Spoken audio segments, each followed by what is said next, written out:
Kanoa Igarashi super focused on that final five. He missed it last year, the Rip Curl WSL Finals.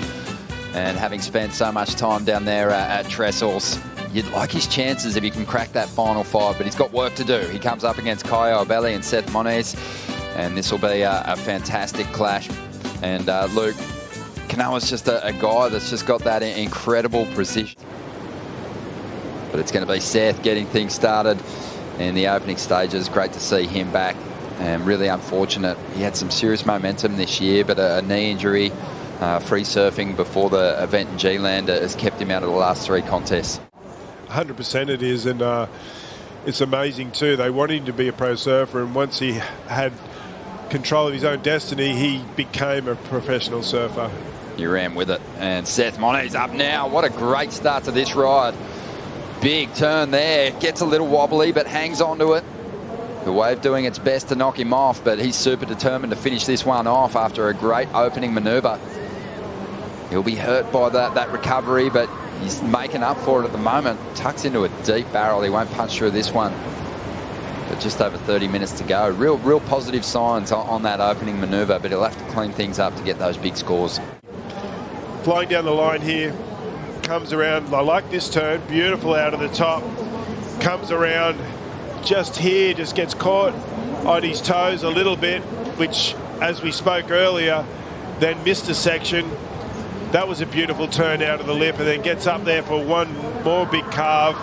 But that kind of put him in the spot where he couldn't get a lip glide or something to finish that. Kanoa's had a bit more consistency, but Caio Ibelli had an incredible start to the year. At one point I was thinking, the form he's showing, he's potentially going to be in that final five. Now he's got a lot of work to do to get back up there, as Seth has a look at an insider here. There have been flashes of brilliance. He hasn't gone on past the third round and got himself that big result here just yet. But here we go, Kanoa Igarashi loading up, lining one up. His first wave here in the opening round, and he has a lot of speed. This guy has pinpoint accuracy, and his timing is always spot on. Great flow. And when he really gets going, he can be completely mistake-free. And he's flying down the line at the moment. Nice little hook off the top. And again, driving up into the lip. Igarashi looking to finish this one off with something big down the line. Throws the tail, but just gets lost in that offshore breeze. Tail just gets loose there and unable to finish off. Would have been a fantastic opening score for Kanoa if he had been able to. Don't lose your fins above the lip too high if you're at this location with an offshore breeze blowing. Yeah, I think he was just looking for variety. He probably felt like he'd done a few turns too similar to the last. I love this angle, looking straight into the wave as we see him get his timing right on that bottom turn, and out of the lip one more time, driving high. Look at the speed as he drops down that wave and carves out of the lip, comes around, lip glides, and just here going for a bit of variation and just getting above the lip and losing his balance and not finishing that wave.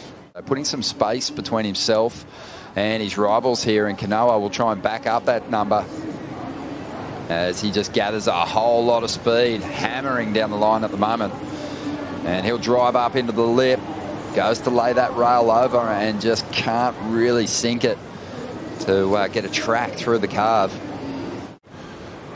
And Kanoa now already has a 5.67. Big grab rail, hooks into the face. And now just transitions with a nice hit through the lip. Working this one over. This wave's got a good pace to it as he comes hammering down the line. It's looking good through the inside. Big swoop off the top there. Let's see how he finishes this one off. Bashes through the pocket. He'll punch through the back of this one. A very complete ride. Nice little mix up with that grab on the rail through that first carve too. Commitment into these carves. You see him come off the bottom and carve around holding the rail. Sets himself up perfect for another snap out of the lip. Coming around, flying down the line, setting up for one more, hitting the lip perfectly and coming to the inside. And this was really smart. He hits the lip really early and then flicks out because he really wanted to get completion, as he didn't on his first wave. Look at this bottom turn, steps back on the pad, holding the rail, and comes around, brings his shoulder forward and just puts some absolute heavy energy into that turn and then straight into the lip, showing some fins over the back, little air drop to the bottom and ready for the next turn. Another turn as we see Seth Moniz on the outside. This is a replay of his earlier wave. Just comes in and gets in the tube and comes out. Comes around, comes out of the lip, just gets hung up a little bit there. This is what we're talking about. The in-between turns is what you really got to work on out here at Jeffreys Bay, and Seth getting held up a little bit, but that was a beautiful turn, and that beautiful turn got him.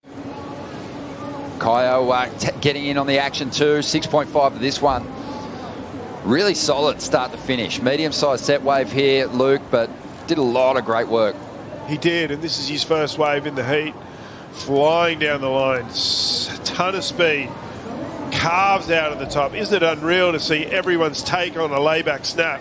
Love Caio's there, right there. And another snap, getting down on the bricks now and realising he's got to get a good finish, and that he does with a pretty unique style little lip glide to finish off. Look at this bottom turn coming up. A lot of pressure, and everyone does them different, and that's one of the best things about surfing. Just laying back there. There's Caio Ibelli's.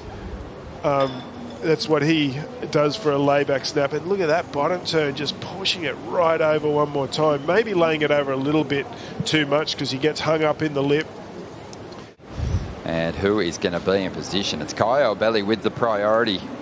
And it looks like he is going to swing on this one.